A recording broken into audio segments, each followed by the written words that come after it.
itong si Senator Puncherman Bato de la Rosa, na kung saan po dahil sa paglabas nitong si Joby Espinido o Colonel Joby Espinido at pinangalanan po sila ng mga utak ng gustong pagpatay sa mga drug lord at ganun din sa mga pangkaraniwang tao, isama na natin. Yari ka! Sumagot po itong si De La Rosa. Sa kanya pong pagsagot ngayon, mga kababayan, pinangalanan niya na kung sino raw ang utak ng lahat ng ito. Panoorin at pakinggan po natin. Ay, pakinggan na lang pala. Sorry. Ni Senador Ronald Bato de la Rosa si House Speaker Martin Romualdez na utak umano ng demolition job laban sa kanya. Binigyan din pa ng... Okay, thank you so much, Ma'am Amy Campbell, sa pag-share po ng blessing. Thank you, thank you.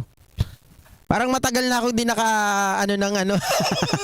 Thank you so much, thank you po. Mambabatas na lantarang itinuro ni Senador Ronald Bato de la Rosa si House Speaker Martin Romualdez na utak umano ng demolition job laban sa kanya.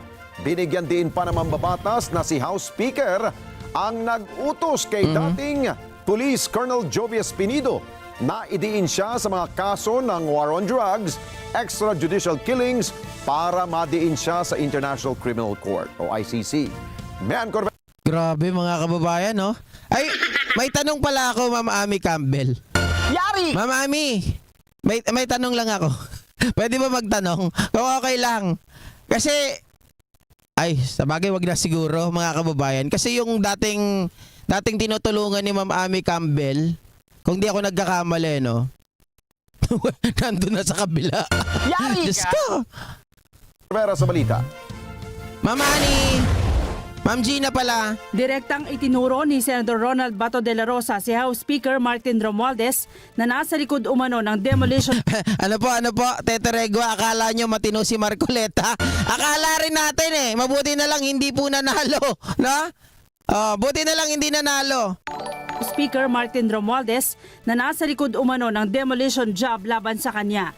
Ayon kay De La Rosa, nirecruit umano ni Romualdez si dating Police Colonel Joby Espinido para idiin siya sa war on drugs at extrajudicial killings para madiin sa International Criminal Court. Si Espinido kasi ang isa sa mga pinagkatiwalaan niya noon para walisin ang mga drug lords. Sino ngayon ang nag-recruit ng mga pulis na babaligtad laban sa amin ni Pangulong Duterte para gamitin yung mapidapit na sa ICC?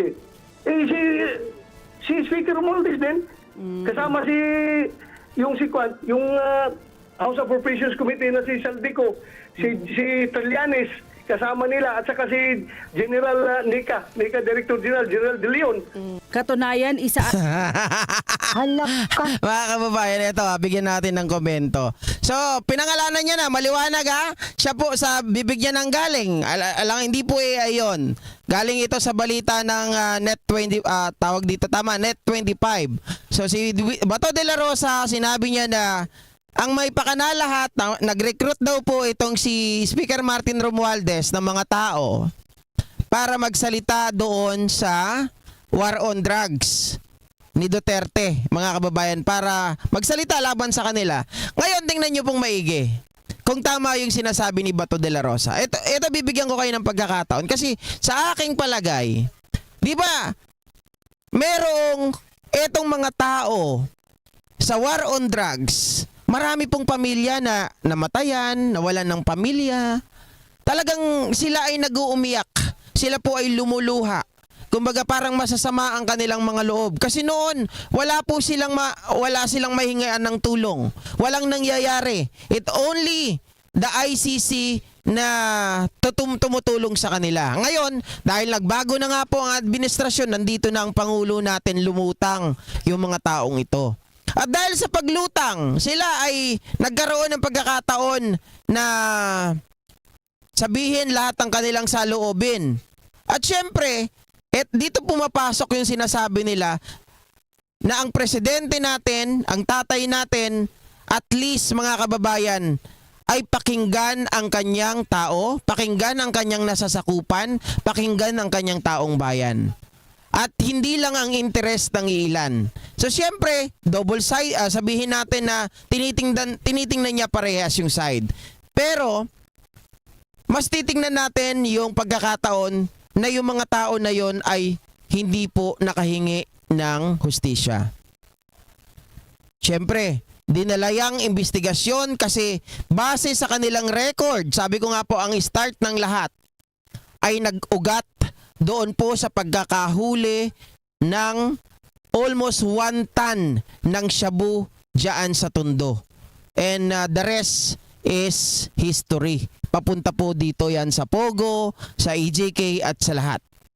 Okay? So, syempre, dahil sa kanilang pag-iimbestiga,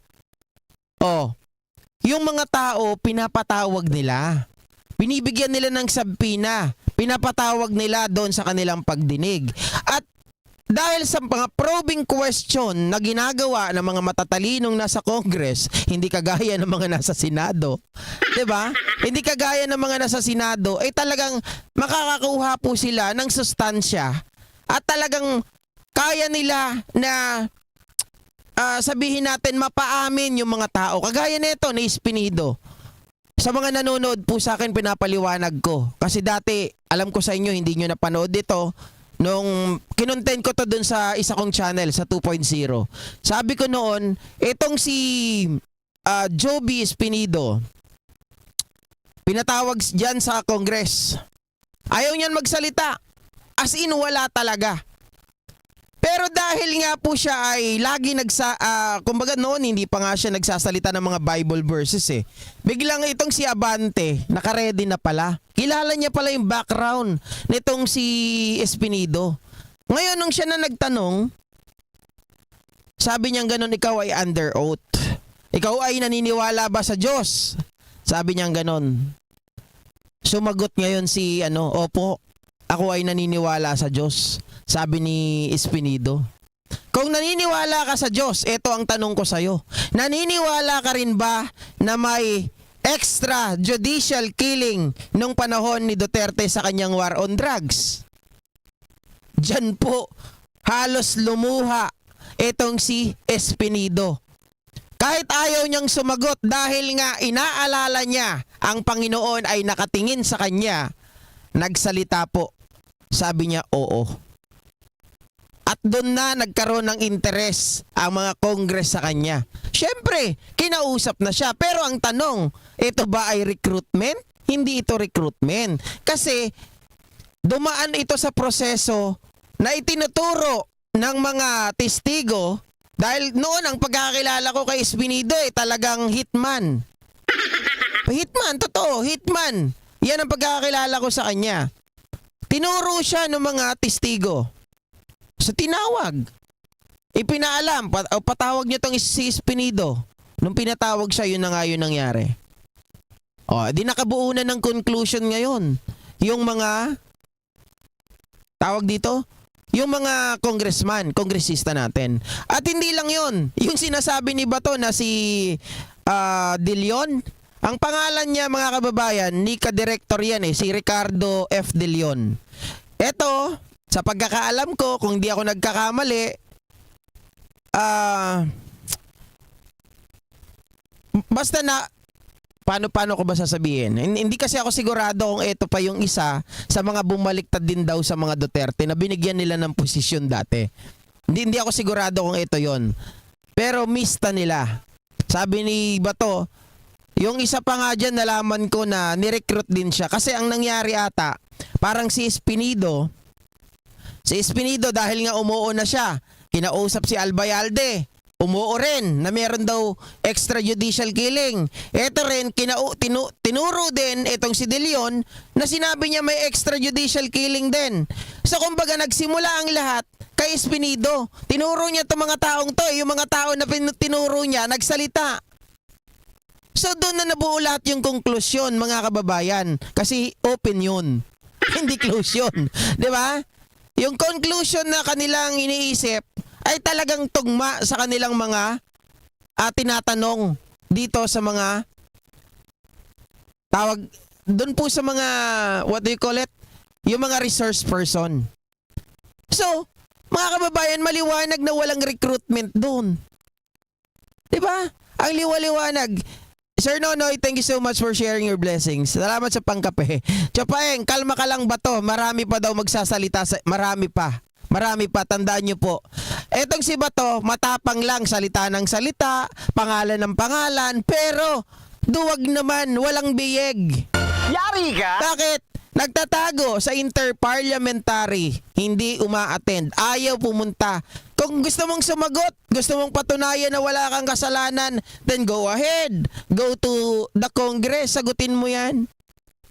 Hindi yung bintang ka ng bintang, na ang may kagagawa nito ay si Speaker Romualdez. Anong kinalaman niya rito? Yung mga tao niya nagtatrabaho lang, nagtatanong. 'Di ba? Doon sa mga may nagkakaso. Siyempre naghahanap sila ng mga tawag dito, naghahanap po sila ng hustisya. 'Di ba? Oh. Tapos ngayon sasabihin nyo si speaker, sila ang naghahagilap, nagre-recruit ng tao. Kung mag-recruit man sila, tingin nyo may mali ba doon? Kung ni-recruit ni Jovi Espinido si Albayalde o kaya si De Leon, may mali ba doon? Tingin ko walang mali doon. Walang mali doon. Kung ni-recruit niya yon dahil may alam ito, mga kababayan, palagay ko walang problema doon. Sana nga magsalita po si Albayalde kasi parang feeling ko kasi mayroong nakapagsabi sa akin na parang urong-sulong daw. Yari ka? May mga naulinigan ako na nagsasabi, magsasalita na eto na ano ko lang, naulinigan ko lang tinawag ata siya ni De Leon para magsalita. Ngayon, nung umuo na siya, nagbigay na ata ng nagbigay na ata ng statement laban sa mga Duterte. Tapos pinatawag daw ata po siya ng kampo ng mga Duterte. Sabi sa kanya, ngayon ka pa babaliktad? Pabagsak na yan si Marcos, kaya parang nagdalawang isip. Ewan ko sana mga kababayan na nakausap ulit at ipatawag, 'di ba? Syempre pag kakausapin yan bago pag pinatawag yan, kakausapin. Yari ka? 'Di ba? Para siya. Hindi kung sila ay retired na, hindi pa naman retired ata si Albayalde, nandyan pa, active pa. Pero sana tama mga kababayan na hinulit nila, kunin.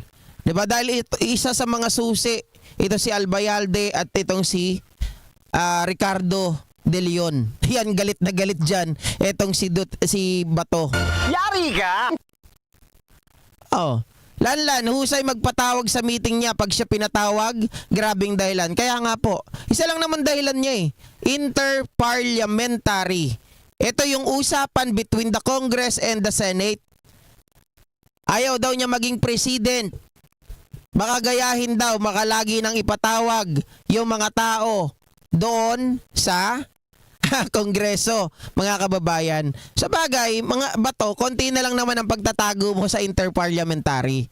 By 2025, sigurado, eleksyon, wala ka na.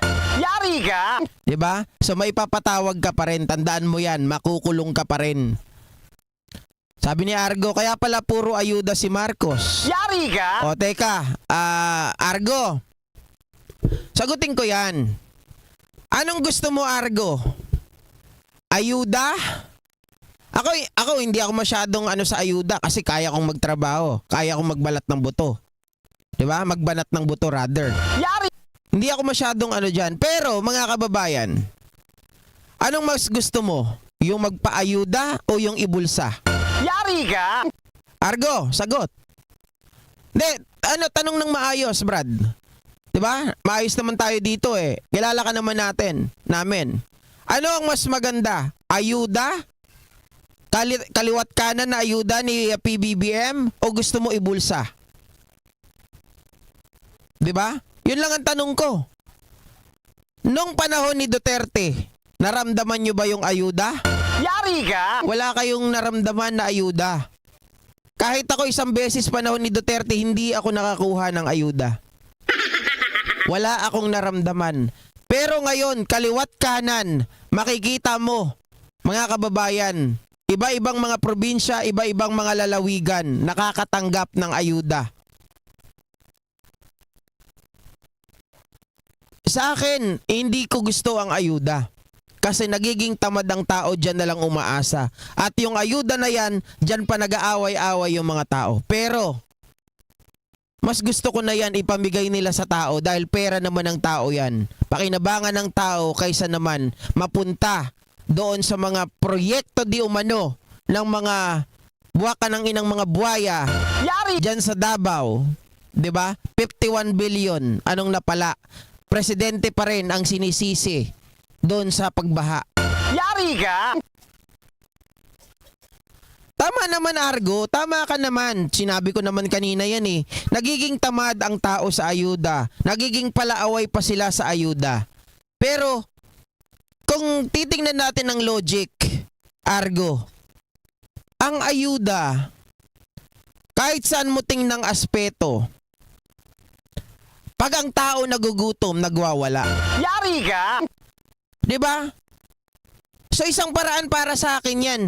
Na yung tao ipakita mo na mahal mo sila, na tinutulungan mo kasi yung ayuda, it's not just a monetary eh. Hindi lang naman yan monetary. Meron dyan katulad nung nagpunta ako ng Cavite, nagpunta ako ng Batangas, natinan ko yan. Yung serbisyo pair. May pinamimigay sila ng mga abono, pinamimigay ng mga bigas, pinabibigay ng mga bangka, pinabibigyan ng mga motor, pinabibigyan ng mga hand tractor at kung ano-ano pa. So hindi lang yan basta monetary. Do you think, Argo, yan ba ay karapat-dapat? Yan ba ay hindi dapat ginagawa? 'Di ba? Argo, nag-uumapaw ang pera. Yan ang totoo. Nag-uumapaw ang pera. 'Di ba? So bakit hindi natin ito gastusin para sa mga kababayan natin na kapos? Kaysa naman, putya, kuha ka ng budget, allowance, para kunwari proyekto ng iyong probinsya, ng iyong syudad. Pero ang nangyayari, sa bulsa lang naman pala napupunta. Yari ka! Kung ako ang tatanungin, kung logic lang naman, di maganda sa mga bunganga na mga tao mapunta. At least kahit papano, maibsan ang kanilang mga gutom, maibsan po ang kanilang mga problema. Malaking tulong yun. Argo, siguro hindi mo pa naranasan na ikaw ay sumala ng pagkain. 'Di ba? Siguro hindi mo pa naranasan na sumala ng pagkain kaya ganyan ang sinasabi mo. Subukan mo makaranas nang hindi ka kumakain, na wala kang mautangan, na wala kang mahiraman, na wala kang dudukutin sa bulsa. Kung hindi, mga kababayan, pupunta ka ng trabaho, wala kang pamasahe, Argo. Dahil kapos na kapos ka. Diba? Yun lang naman ang tanong ko eh. Simpleng-simple lang yun, Argo. Ang bagay na yan, although hindi yan pang matagalan, sabi nga ng iba, ang tao, bigyan mo, turuan mo manghuli ng isda, huwag mo lang bigyan ng isda. Hindi yan sa lahat ng pagkakataon applicable. Depende yan. Depende yan. Diba? Tama. Sabi ni Alice Sirona, Argo, okay nang may ayuda kaysa ibulsa. Correct. Yari! Emerita Noguera, shoutout po. Diba?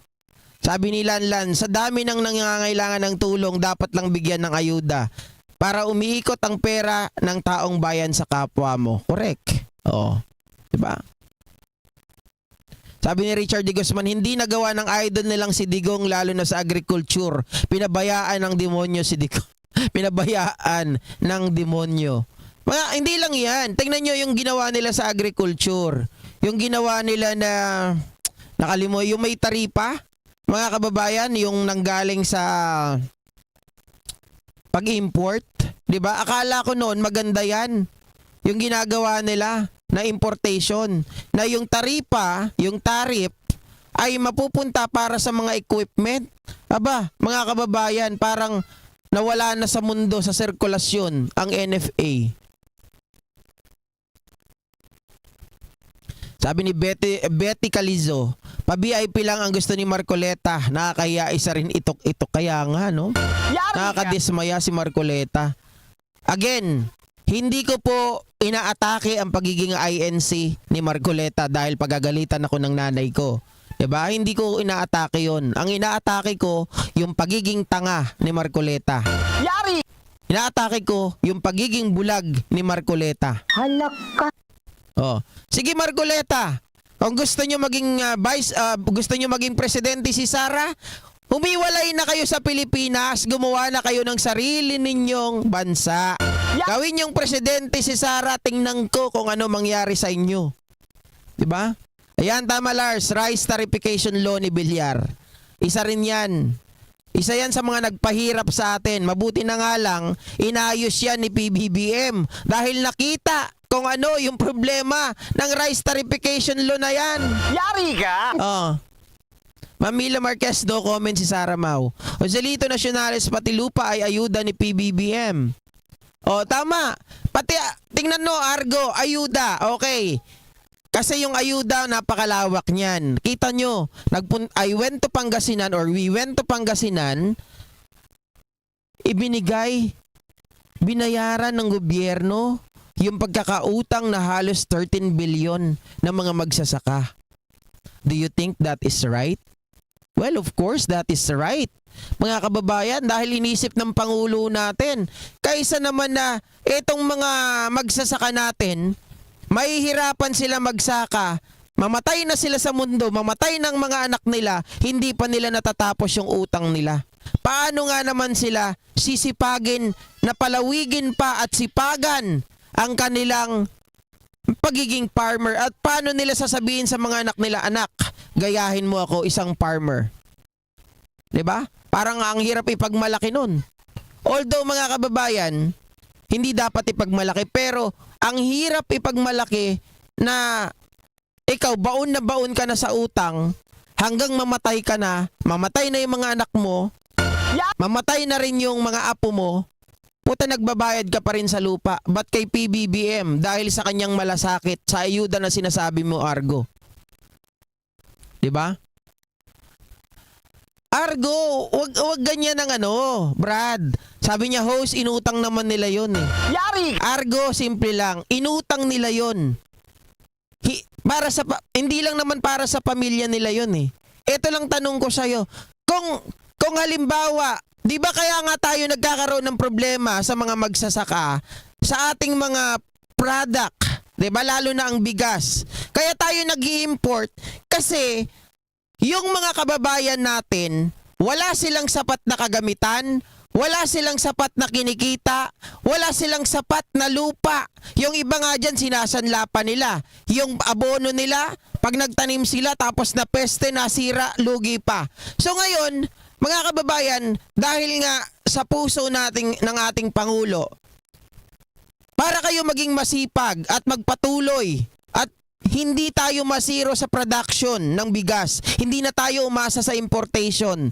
Ibibigay ko yung lupa, hindi lang para sa pamilya ng mga kababayan natin. Although, syempre, makikinabang sila doon. Kasi magkakapera sila, magkakaroon na sila ng pangkonsumo. Hindi lang naman yun ang mahalaga. Ang pinakamahalaga, magkakaroon tayo ng rice production na pwede natin ipagmalaki para hindi na tayo mag-angkat sa ibang bansa. Naintindihan mo ba yun, Argo? Yun ang pinakamahalaga. Kasi, mga kababayan, hindi ka na ngayon mag-iisip, mas lalo kang sisipagin kasi pagmamayari mo na yan eh. Kaya nga ako, masipag akong mag-vlog kasi dito kumikita. So kung sila ay kikita doon, magsisipag din sila. Pero kung sila ay wala ng pag-asa, baka marimata pa yung mga nakasanla na yun. Diba? Simple lang. Anong gusto mo? Mawala na ng tuluyan yung mga farmers natin, Argo? Iba kasi mag-isip si Pangulo. O tingnan mo, yung ginawa ng Pangulo nyo dati. Namigay ng lupa dyan sa Boracay. Anak ka ng tinapa, may nagmamay-ari naman pala. Di ngayon, binabawi ngayon. 'Di ba? Binabawi ngayon. Ng pamahalaan. Kasi mayroon naman palang may-ari. Ba't may pamimigay nang hindi mo man lang dinodouble check? Dapat mayroong due diligence na ginawa ron. Okay na tayo. Diba? So thank you so much sa inyo mga kababayan ha. Despite the fact na talagang medyo masakit yung lalamunan natin, pero tayo naman ay naging fruitful today. I hope na sana lahat kahit papaano may natutunan po kayo at hindi naman puro katatawanan talaga yung di ba? Medyo matino naman tayo minsan. Medyo matino minsan lang. Grabe. Sabi ni Cristino Belen, maganda nga si BBM kasi di niya pinatulan yung mga tumitira sa kanya. Puro trabaho lang ginagawa ni BBM. Focus si Marcos sa taong bayan. Correct. Joelito Galapin, tingnan nyo, nagagawa si BBM sa Iloilo Province ng malaking dam para sa mga magsasaka. Nagawa ba ni Duterte yan? Wala. Pasikat lang, 'di ba? Makaroon, shoutout po kay Lars. Like daw. Sabi ni Mama Gina. Sabi ni Elina Umila. Gulo. Pati nga utang ng mga magsasaka sa land bank, ayan po yung tinutukoy ko. Yan po yung tinutukoy ko sa inyo. Yung utang sa land bank. Kasi yung lupa na yan ay sa land bank po sila nakautang. Nung nasa Pangasinan nga kami, tuwan-tuwa sila kasi yung presyo ng bigas ng palay na ibebenta na dati 20 lang daw. Ngayon na ibebenta na nila ng 50. 'Di ba? Alright? So thank you so much once again sa inyong lahat mga kababayan. Shoutout kay Mama Shamsia Agapito at kay Mama Merita Nogueras, kay Anita Gelzenan, Josephine Estrella, Cyril Sales, at Ma'am Josephine Estrella ulit, Gregorio Icuspit. At sa lahat po ng hindi ko nabate, Rico Blanco, shoutout Sir Leo, Jessica Cordoba, Lovely Dominguez Ramir, Gianan Perlatan, Joey Luna, Daisy's Kitchen. Sabi ni Daisy Kustutak, Konam GP, need talaga ng mga farmers ang support from the government. Correct. Because, mga kababayan, without the farmers, nako, aasa na lang tayo sa importation. Walang mangyayari sa atin. Okay? Thank you so much once again, guys. I love you all. Bye-bye. See you.